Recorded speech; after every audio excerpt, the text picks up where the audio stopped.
Bem, sejam muito bem-vindos à aula do Renato do Metabolismo, aula de genética. Meu nome é Roberta e se tiver alguma dúvida, alguma questão, só interromper.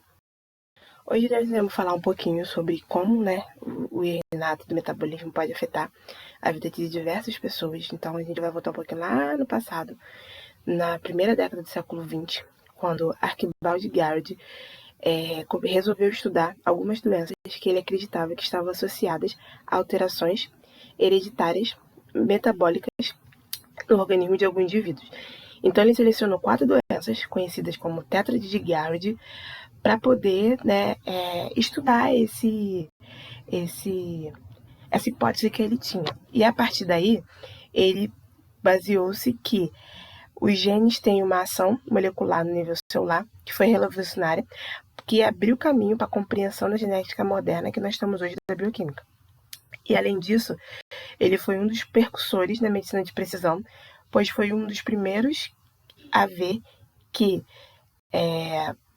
cada indivíduo possui uma singularidade metabólica. Então, como conceito, atualmente, doenças hereditárias que resultam de defeitos genéticos que afetam vias metabólicas e específicas.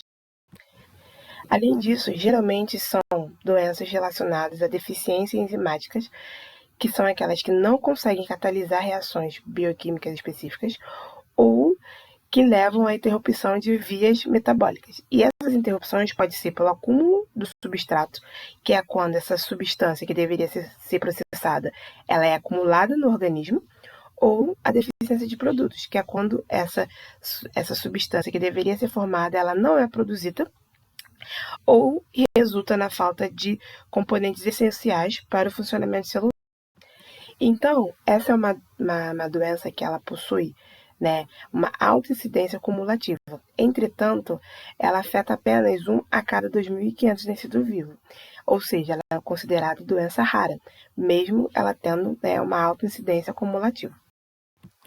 Mas assim, como é que ocorre o Renato do metabolismo de Então a gente vai lembrar alguns conceitos, voltando lá nos primeiros períodos, quando a gente tem o cromossomo, que a célula, onde o cromossomo ela é responsável por organizar o nosso material genético. E esse material genético ele é composto por muitos genes.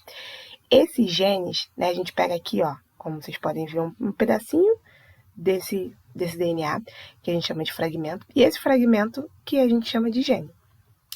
Esses genes são segmentos específicos que contêm instruções para a criação de proteínas ou moléculas funcional de RNA, ou seja, é a partir desse gene que a gente vai dar instruções para codificar determinada proteína, determinada característica e por aí vai.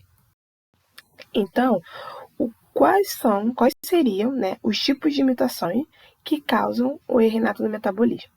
Então, a gente tem mutações nos cromossomos, que seriam quando essas mutações ocorrem na estrutura desse cromossomo. Então, é a alteração na estrutura de um cromossomo. E essas alterações podem ser deleção, duplicações, inversões e translocações, como a gente pode observar aqui nos exemplos, ou numérica, que é a alteração do número desses cromossomos, como a gente também pode observar aqui nessa imagem. Além disso, nós temos as mutações gênicas, que pode ser a substituição de uma base nitrogenada por outra, como a gente vê aqui na figura. Então, ele trocou a sequência GC pela sequência AT.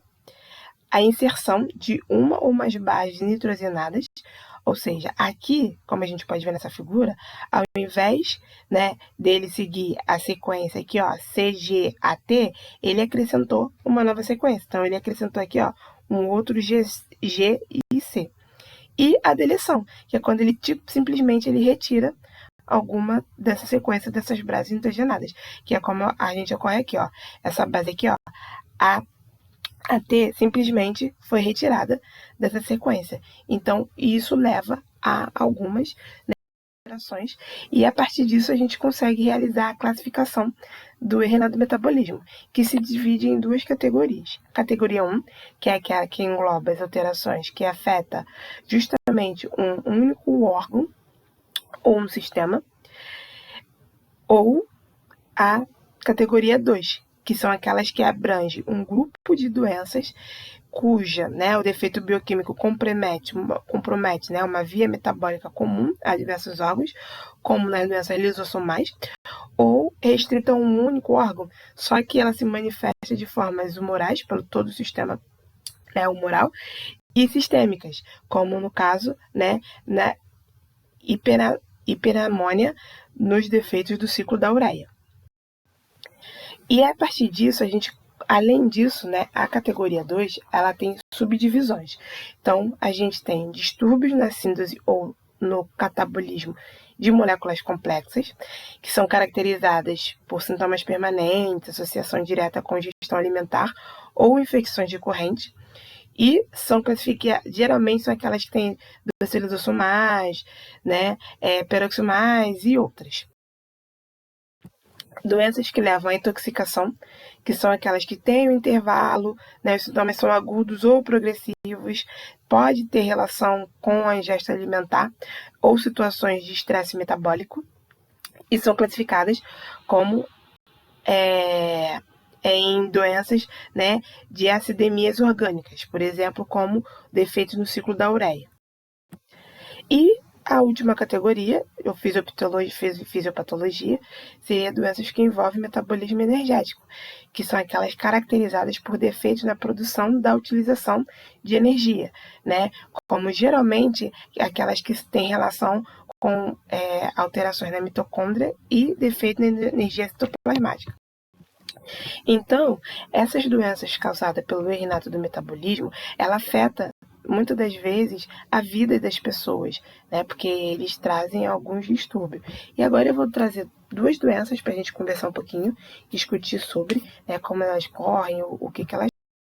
Então, nós temos a fibrose cística, que era ocasionada pela mutação do gene CFTR, que é um gene extremamente importante para a codificação de proteínas, que atua como um canal de superfície das células epiteliais, regulando o transporte de íon, cloreto de bicarbonato e, consequentemente, água. E aí, quando ocorre essa mutação no gene, ocorre uma produção do muco mais espesso, uma vez que a gente não tem aquele controle para a produção desse muco. Esse muco se torna mais espesso, tanto nos pulmões quanto no trato digestivo, e isso leva a obstrução, alguns órgãos, dificultando a respiração e a absorção de nutrientes. Além disso, como sintomas a gente tem tosse crônica, dificuldade de ganho de peso, inchaço abdominal, fezes com gorduras, entre outros, que esses são os mais característicos.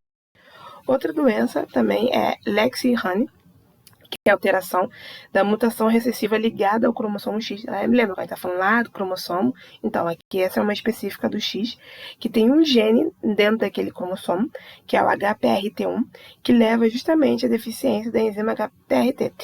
E aí, ele ocorre uma causa de hiperuricemia, que é a consequência do acúmulo do ácido úrico.